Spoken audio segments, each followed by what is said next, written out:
From the three principles and the three assumptions of cognitive load theory, draw a parallel between these and your own personal teaching practice.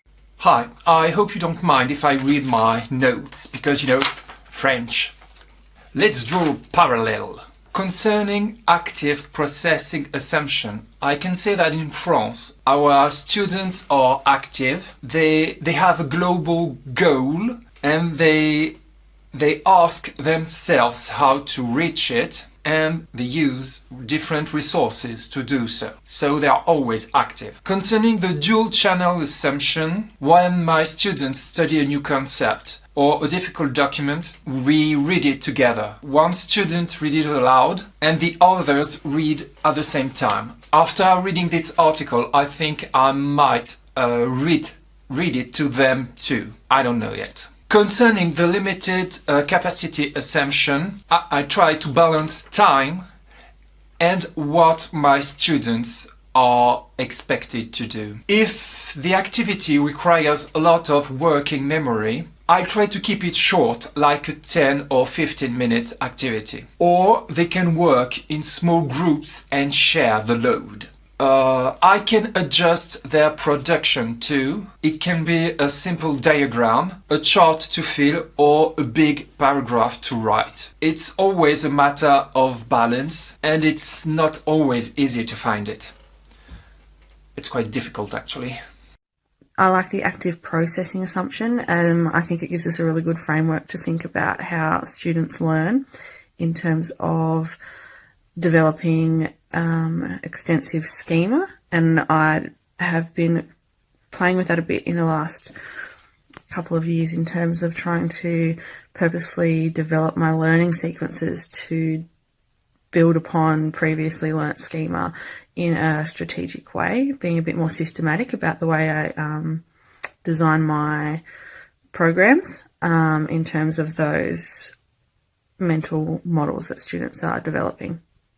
The concept of split attention, I think, is one that I found really useful for thinking about some of my drilling down into lesson planning in terms of diagrams and things that I'd be using, make sure that I'm a bit more aware of putting the information within the diagram rather than having separate pieces of information. Well, if I look at the assumptions there, probably the dual channel assumption is the one I've probably used as a box ticker at the moment.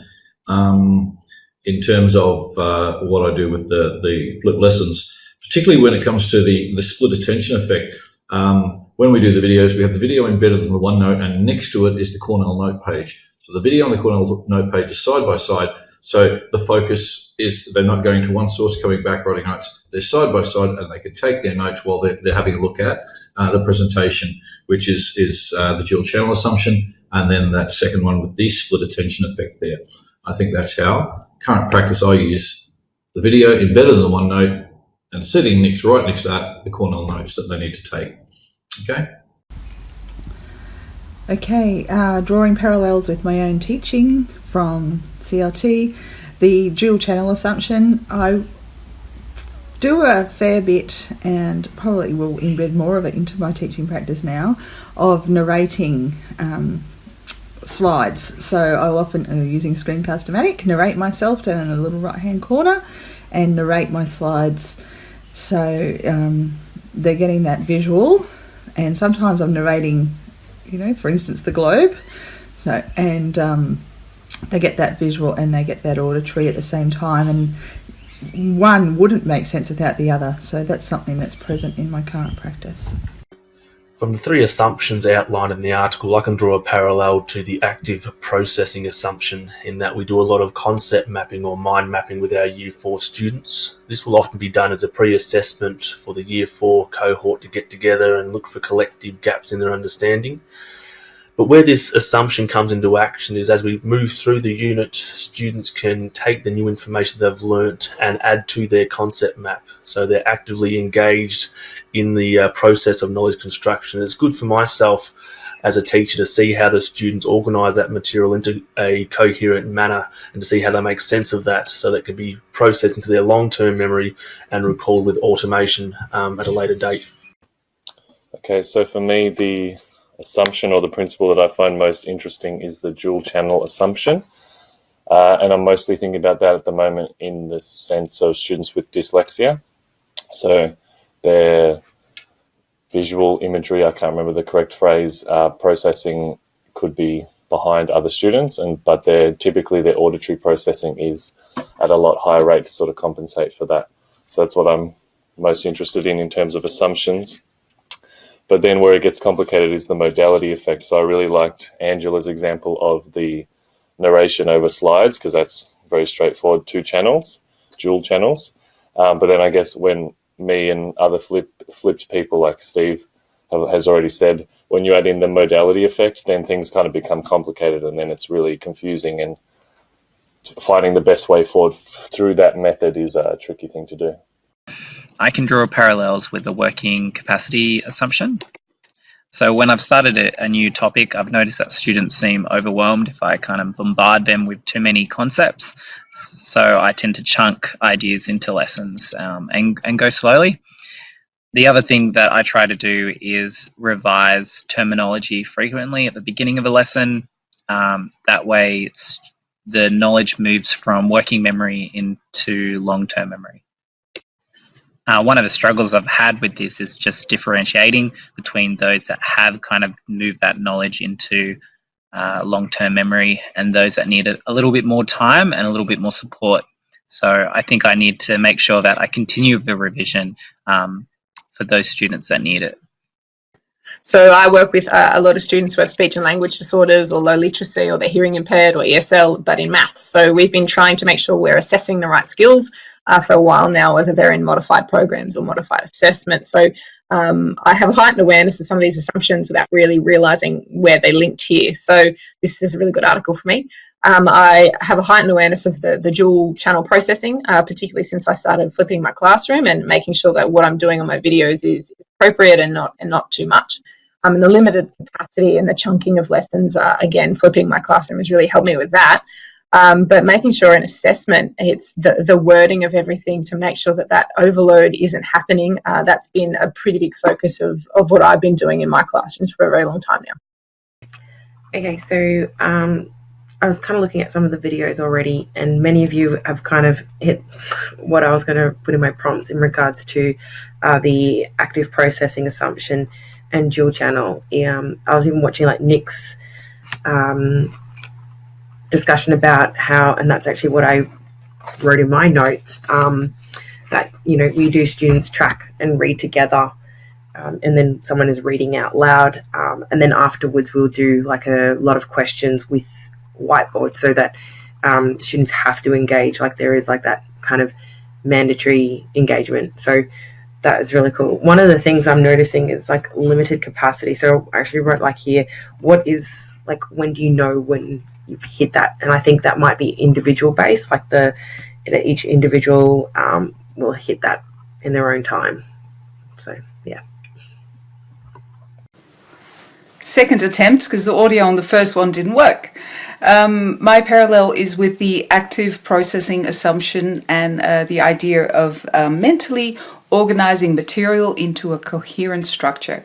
I've got two 12s and an 11, so that's all VCE and IB, and I think I'm pretty good at showing students where things fit into the big picture and how it all connects to previous and future learning. Hi everyone, I apologise for the background noise. A storm has just hit Melbourne and it is massive, so I apologise. Anyway, my teaching practice from the assumptions and the concepts, I probably use the dual channel the best. I don't know how you could teach science without it.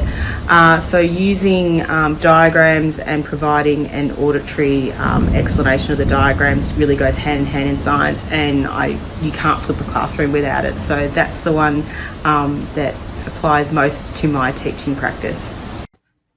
Hi guys, something that I'm cognizant of in my teaching, and particularly in the videos I make, is the dual channel assumption. So while I have text on the screen, I don't talk to that text. I'm not dictating text. Rather, I'll be doing things like explaining pictures that I've got in there, giving examples, explaining the concept in different words. And what I do is I encourage my students to actually pause the video and read the writing prior to me actually talking, and then so they play it and they get that extra information from the talking, so that they're not doing the same thing as in reading and listening and writing at the same time, because I don't want that split attention focus for them. Hi there. In reflecting upon the article and the 3 assumptions and 3 concepts to do with cognitive load theory, I think, particularly in the role that I've had in schools where I've worked across many different classrooms with different teachers and different groups of students, I'm really conscious of the way in which I deliver a set of instructions. Certainly in the early years of schooling, K to 2, that I have drawn on the dual channel assumption in providing information about tasks so that the steps are easily laid out. They're not just the verbal instruction. I've also quite often I will write the set of instructions, or I will also use picture cues to assist and make it accessible for all students so that they can work independently on the task. In terms of the accessibility of tests, whether they're really in terms of standardised or exam, is that they really should be aimed at a student's point of need. And ideally, that comes from something that's adaptable. The reality is most tests aren't going to be adaptable. And I think that's where I think we need to aim for. But in terms of, if we bring back to cognitive load, it's also developing a test so we don't have those points in there as questions are written, so you're trying to decipher the language just to work out what's been asked, when what you're asking for is a particular response, but you've got to decipher almost like an essay to get to that point. I think that's where it's not such a good idea. To me, the active processing assumption just rang home. Teaching the children are often making connections with what you're teaching them and what they already know, and they often verbalise that with connections. And I think it's really important to embrace those connections and talk about them, because what they're actually trying to do is reduce that load. I've been in classrooms, with observations and things where Johnny has said, "Oh, that's like I did this," and then the teacher sort of says, "Oh, not now, Johnny. It's not. We're not talking about those sort of things." But I think it's really important, especially in primary school, to listen to those connections so that that information then becomes meaningful to that child. How accessible should tests be? Individualised, standardised, or modified? And you can draw parallels between big tests, standardised tests, or tests within your own class that you create. When it comes to exams or certificative evaluations, I think it should be standardized for people who don't have any disabilities. If the test is well made, we have to be sure that students have the skills that are expected from them. That being said, in France, we don't have any standardized tests, and students with disabilities have more time or their exam is modified. So we don't have standardized tests, and we have 3 years to make sure that our students will pass the final exam. During this process, I allow retakes on the computer for knowledge quizzes, retakes after a feedback on their tests, and I'm not there yet, but I want my students to choose on which skill they want to be tested. When they feel like they are ready, I wish they could ask me, "Sir, I want to be tested on this particular skill." That would be great. I'm not there yet. I think that individualized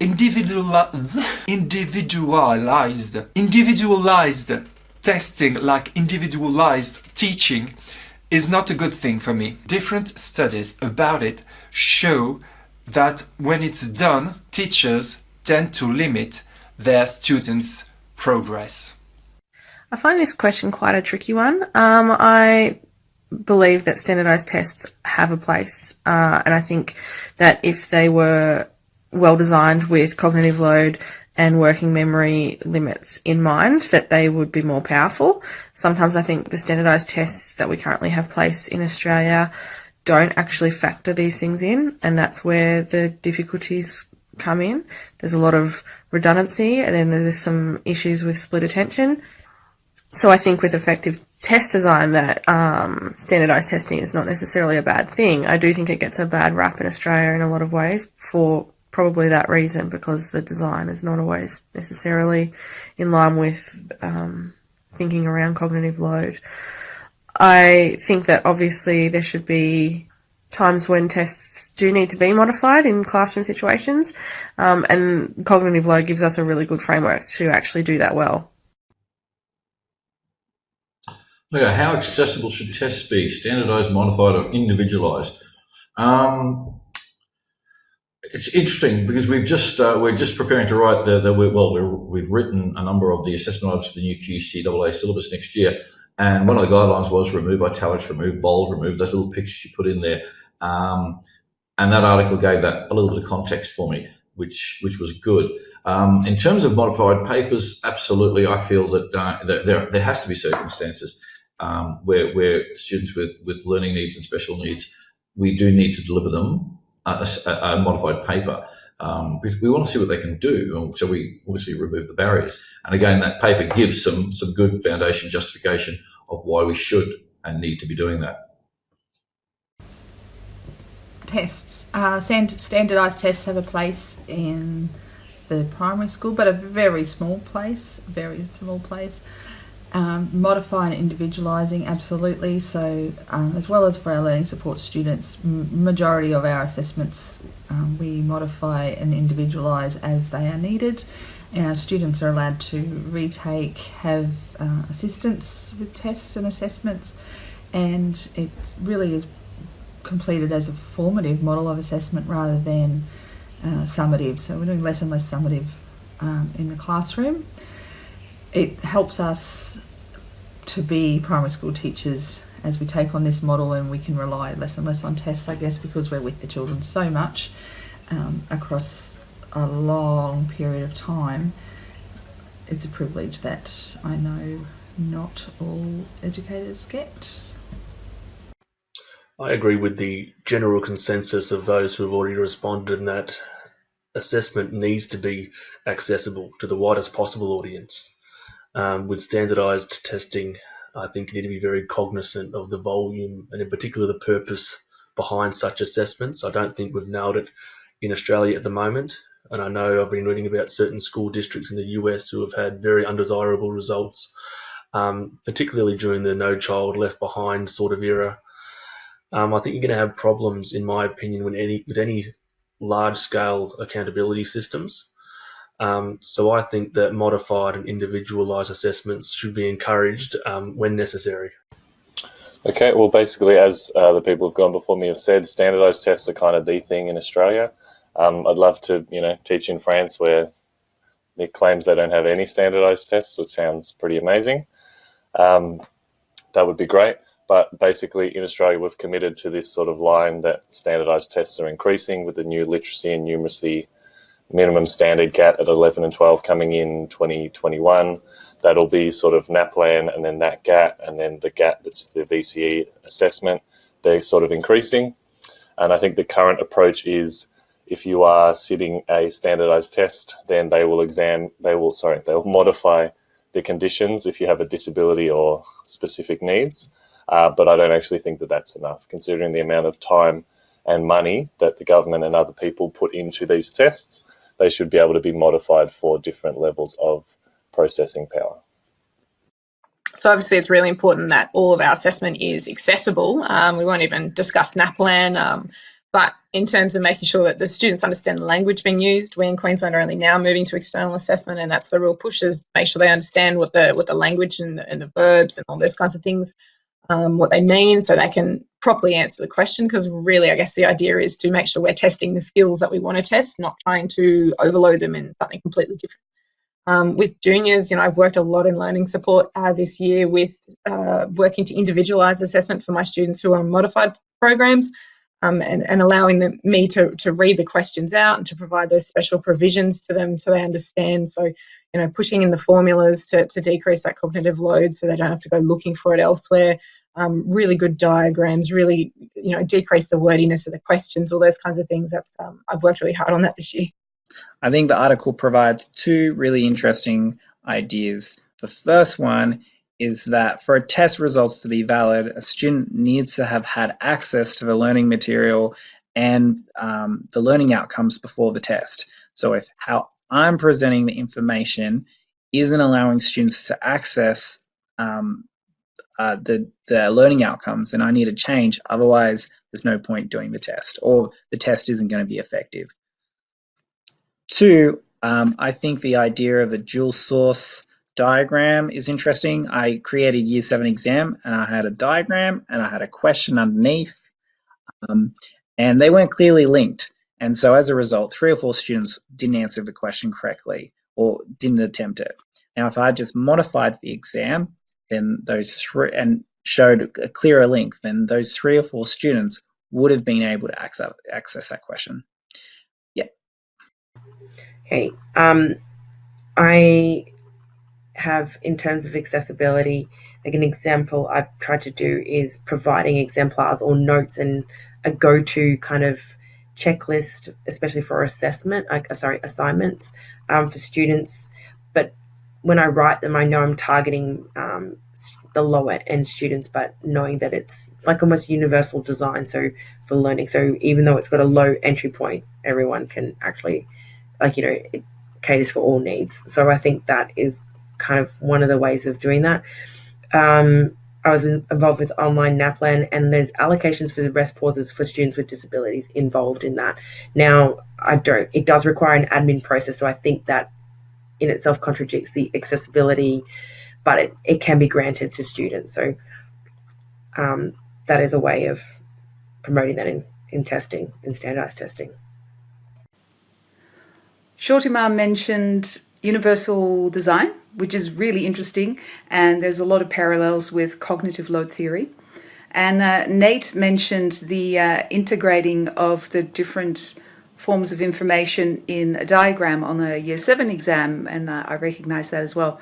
So in terms of accessibility of tests, I think we need to try and lessen the intrinsic load, so the amount of cognitive processing required to comprehend material. In history, I do that by providing lots of vocab and synonyms for complicated words in, say, sources from the 1700s or the early 20th century, so that kids are not hindered by misunderstanding words, and so that I have lots of time to really show what they learn and what they know. So, how accessible should tests be? Look, I think tests should allow every student to be able to demonstrate what they understand. I would love to see grades be removed, and that's a video for another day.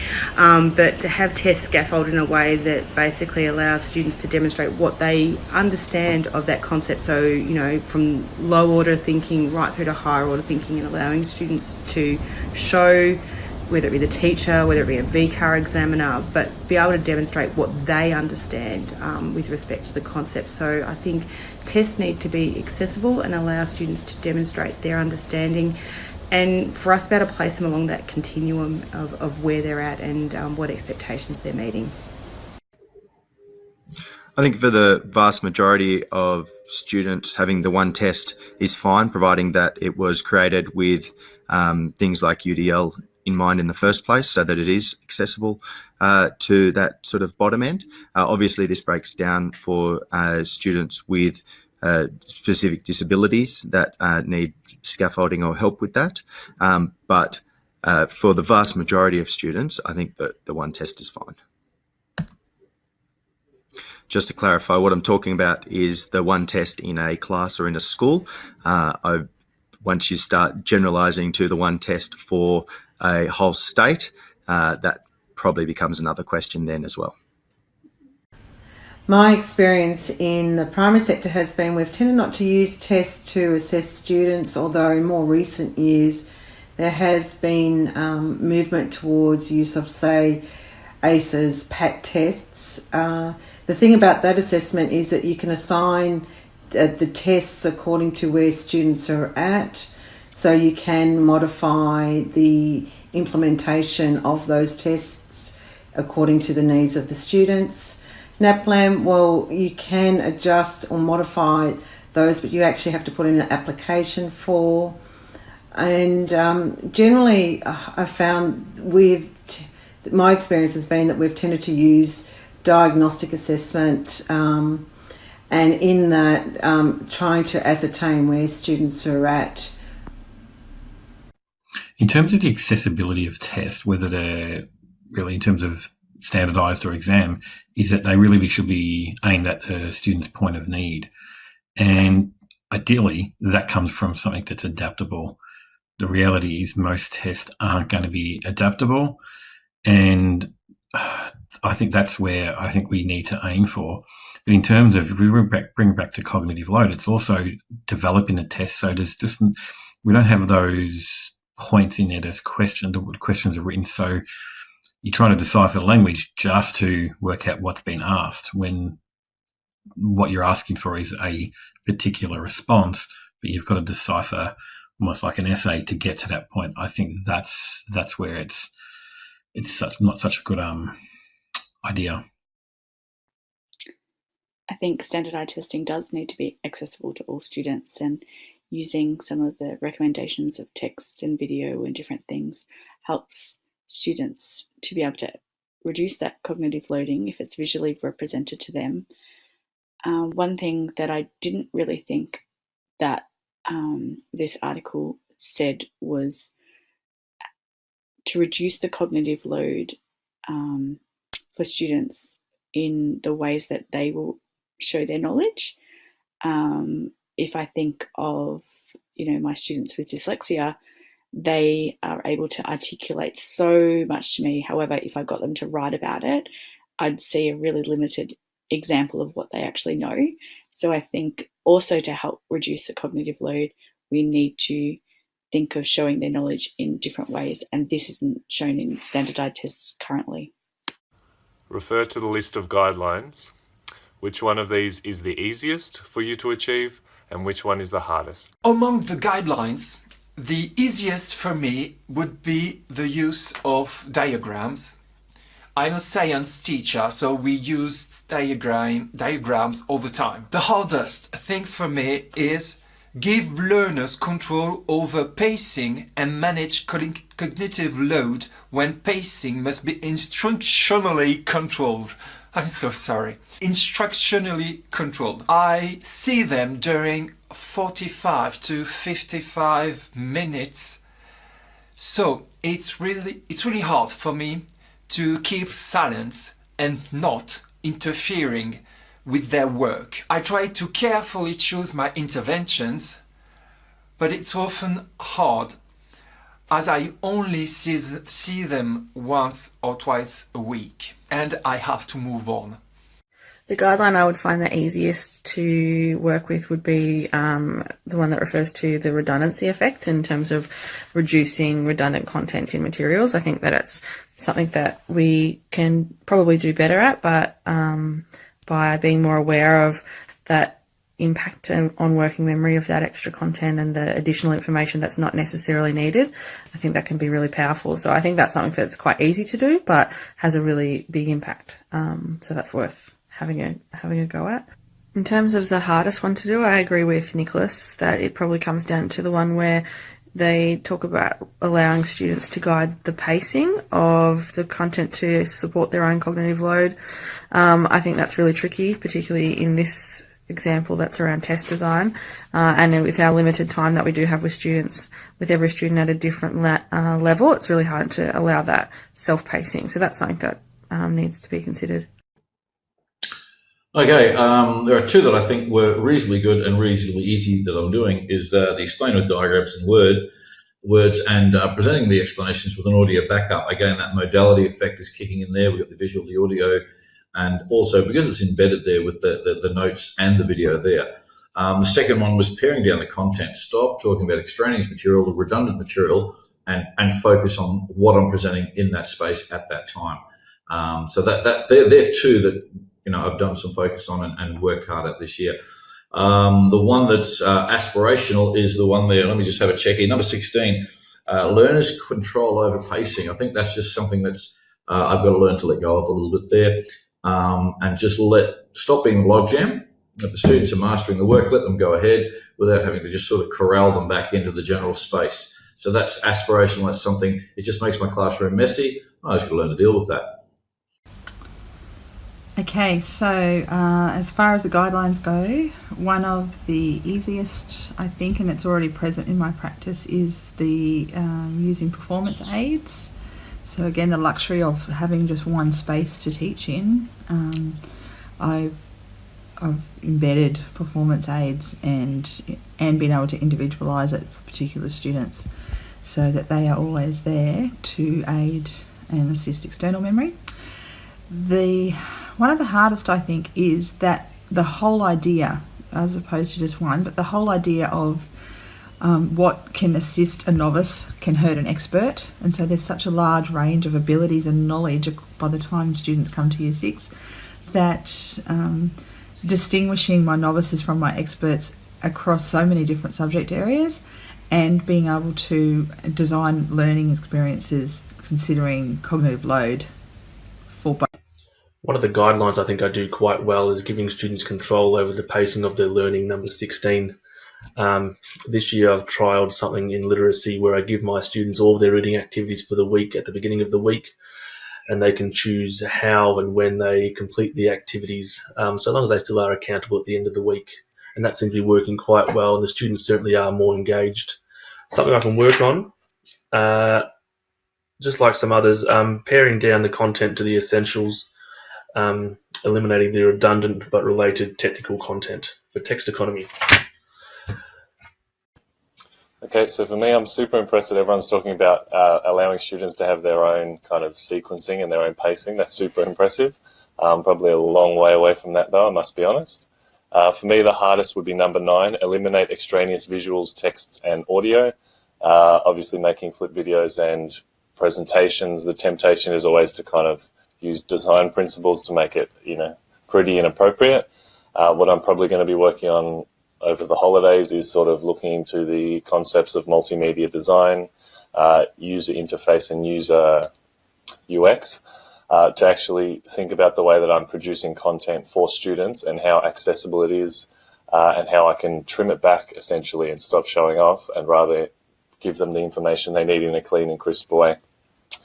For me, the easiest would be 17, which is replace some problems with worked examples. That's something I've really made a focus, and it's been really successful. So in terms of the guidelines application to testing, we do quite a lot already, mainly to advocate for those students who may not be able to access the test as easy as others. So we do quite a lot of, giving special provisions to explain diagrams, using cues and signals. That's a really big one at the moment, particularly with the QCAA new syllabus and the assessment modules. Integrating explanatory text, paring down content to essentials. We've really pushed that, eliminating extraneous visuals and text and audio, and eliminating the redundancy effect really well. I guess it's now a case of using those strategies to enhance my classroom teaching, and some of them I really liked. I'm a maths teacher, so providing worked examples that are already there and narrating through them, I really like that, for flip videos as well. So I'm really going to have to read through those and see what I can apply in class. Okay. I think I've attempted some of these guidelines in some form, but not like consciously, so probably they haven't been done as well as they probably should be. The hardest is considering cognitive overload for a whole task, especially if you're unsure with it yourself as a teacher. So a good example is that the PSMTs, the new assessment style in mathematics in Queensland. So that has been an interesting learning curve, and I think the kids have struggled with it because we've struggled with it. Also, I think my inexperience has allowed for overestimating the capabilities of my students and therefore hitting that cognitive load earlier than I expect. Whoops, sorry. The easiest stuff is, considering your PowerPoints, and with those minimal words, text economy, and pictures that relate. I do feel like I'm a bit cheeky though, and I put some novelty stuff in there, which makes me wonder about extraneous load. Sorry. Okay, Okay, so according to the guidelines, which is easiest for me to achieve and which is the hardest? I probably, rather than what's the hardest, because I think they're all actually achievable, but which one do I actually need to do more of is probably the angle I'll take.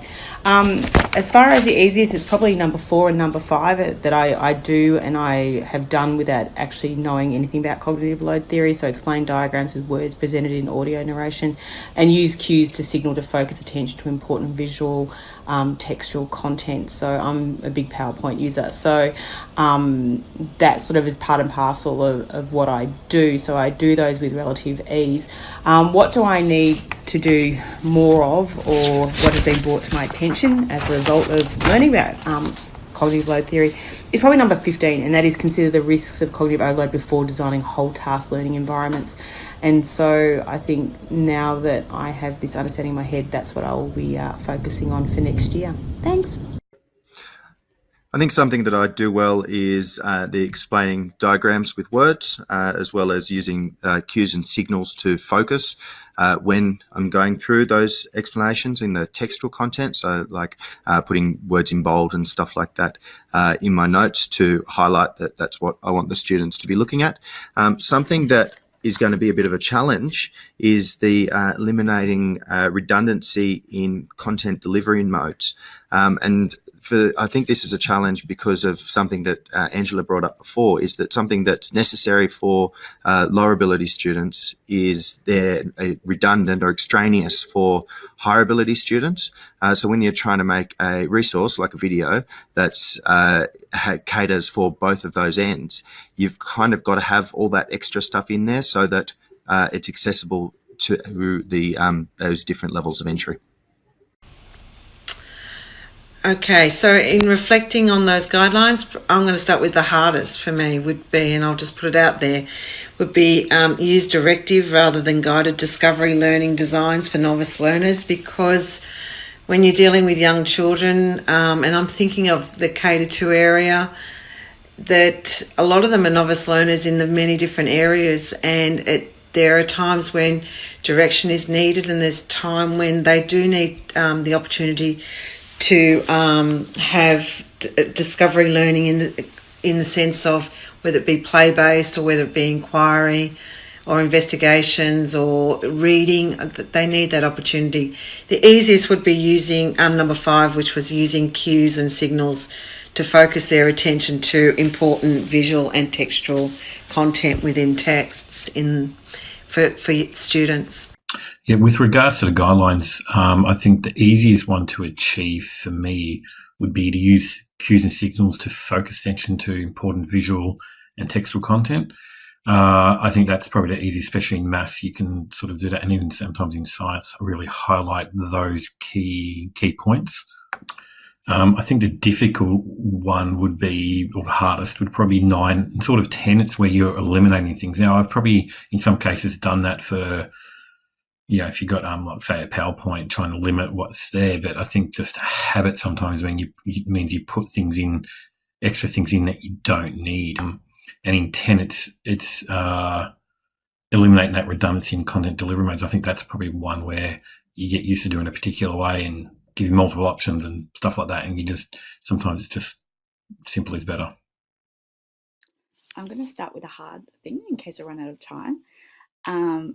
Mine is number 15. Consider the risks of cognitive overload before designing whole task learning environments.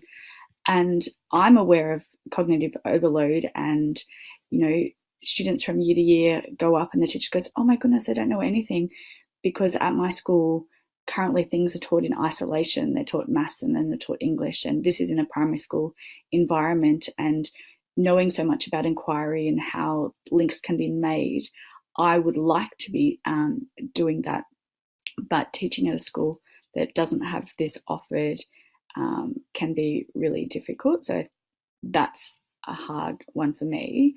And then an easy one is to have the performance aids to support students visually. Being in a primary school classroom, that's something that I can have up and do well. Referring to the article or cognitive load theory more generally, what is a study you would like to see completed?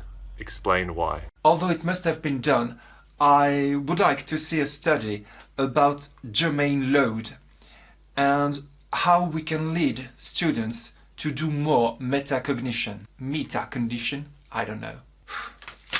I just hope I was clear enough. Thanks, Stephen. It's a mess. I'd really like to look more into how to use cognitive load principles to develop really quality long-term programs, looking at embedding retrieval practices and developing schema in a systematic way to see if that would have an impact on long-term learning. I'd really like to read more around that. I think the connection between cognitive load principles and then that retrieval practice and how to do that effectively and in an engaging way for students is a really exciting thing to be looking into, and I can see some real potential for powerful impact. One area I would like to see for future directions is just to either confirm or debunk what I'm currently doing with the flipped lessons in terms of taking the what I call the skill set, the content out of the classroom, and that's done in their own private space, personal space, and how that stacks up in terms of cognitive load with that work being delivered via video or being delivered in the classroom. Because in my opinion is, the classroom's full of distractions. And I tend to, I can get off task very quickly, whereas in the video, I know I've got a 5-minute focused window. I need to stick to that. The embedded notes, Cornell notes we use in the video page, it's a focused environment there. And the students do have the option with the video to do the pause and rewind. So interested to know, is there a study available or out there or already been done that does a comparative look at the cognitive load in the two different circumstances? Cheers. Knowing that cognitive load theory instruction for novices can actually be to the detriment of the experts in your classroom, I'd like to see that explored further as a study. How may one classroom teacher with one group of students make sure that they are applying principles of cognitive load theory that maximise learning for both novices and experts at the same time? Really glad you brought this topic up, because under the line that says cognitive load that is germane for a novice, for instance, may become extraneous for an expert, completely lost me. I need a little bit more context around that and a little bit more probably real world example there. So I'd really like to hear your thoughts on that. An area I would like to see pursued is the reduction of extraneous load, in particular redundancy, and how that would explicitly look in my classroom, because I mentioned in a previous response it's an area of weakness and something I'd like to improve on. All right, well, the study I would like to see is basically not that too dissimilar to what Steve's already said, but mine would be just a little bit more focused on the individual space. I think there's still a lot of refinement and tweaking we can make there. Let's say I make 4 different videos with the same content, one with me in the sort of bottom edge of the screen, one with me talking full screen now, maybe with some text beside it, one with me using a lightboard, green screen, kind of a whole different range of opportunities and possibilities are open to us. Which one of those is best for learning? That's something that seems to be unconsidered, without consideration, I guess. There's only a small number of people doing flipped learning or making instructional video as a baseline. So I think there's a real area of improvement to us to improve and tweak those areas. I'm not sure if it's completely relevant, but again, being a maths teacher, we do a lot of skill drill, or you try and use that a bit, but I would really like to see how that links in with cognitive load in terms of long-term processing. Is it helpful? Is it not helpful? I imagine it lowers cognitive load sort of at the time, but I'm not sure how long that will last for. So I guess that's sort of where I would like to tie that in. Okay, future directions for me. It's not so much as in like a research question or something that would produce an effect size at this point, but I think being aware of this stuff, the cognitive load theory, is going to help improve my practice as an early career teacher. So I realize now that I'm the one who is the influencer on extraneous and germane load. So how I influence that with my students. So I think it's easy to identify ways to reduce extraneous load, but I think I still need to know more about the germane load and how I can build that as opposed to the other one or reduce the other one. So, and also I'd like to know more about how Jermaine links to zone of proximal development and the Vygotsky stuff and so forth. So that'd be cool. So I understand that every person has a particular cognitive ability, but a person's cognitive ability is also really impacted by all sorts of factors like stress, hormones, not having had breakfast, being tired, time of day, teacher, subject, all those type of things. So I'm wondering about the interplay between cognitive load theory and emotional states. Okay, so the final prompt, what would I like to see further study on? Purely selfish reasons, I'd really like to see CLT being used with children with executive functioning disorders. I have a complex child at home with ASD, ADHD, so I'd really like to see how cognitive load theory could help improve learning for children with complex learning needs. Also, another selfish reason is EAL students. I'd really like to see cognitive load theory with EAL students. I'm seeing more and more EAL students take VCE biology, which has been usually a no-go zone for EAL students. However, we're starting to see large numbers come through, and I would really like to see how using cognitive load theory improves the learning outcomes for those students. I'd like to find out how other factors impact on a person's ability to process information. You know, are there social factors? Are there cultural factors? Are there emotional factors that impact the way that we receive information, and how that aligns or with cognitive load theory? I think for me here, what I would like to see study-wise would be to look at the role of technology and cognitive load. So how the technology, the role it plays in, you know, the way the students are accessing information, and therefore is it working effectively in terms of their cognitive load, or is it having a detrimental effect on how they're understanding information? But also sort of probably an extension or a side movement from that would be to look at how we can use technology to have a study on how we can use technology to make it easier for teachers, but also students to develop their understanding, basing it on the idea of cognitive load theory and the ideas behind it and stuff like that. I'd like to know a little bit more about multisensory learning. I feel like the article touched on visual and auditory, but there's also kinesthetic. And if I think to my students and the things that I've done to help reduce their cognitive load, I've added actions and, you know, songs and different things, and that has helped my students. So I guess I would like to know on a wider scale if multisensory learning has helped to reduce cognitive load.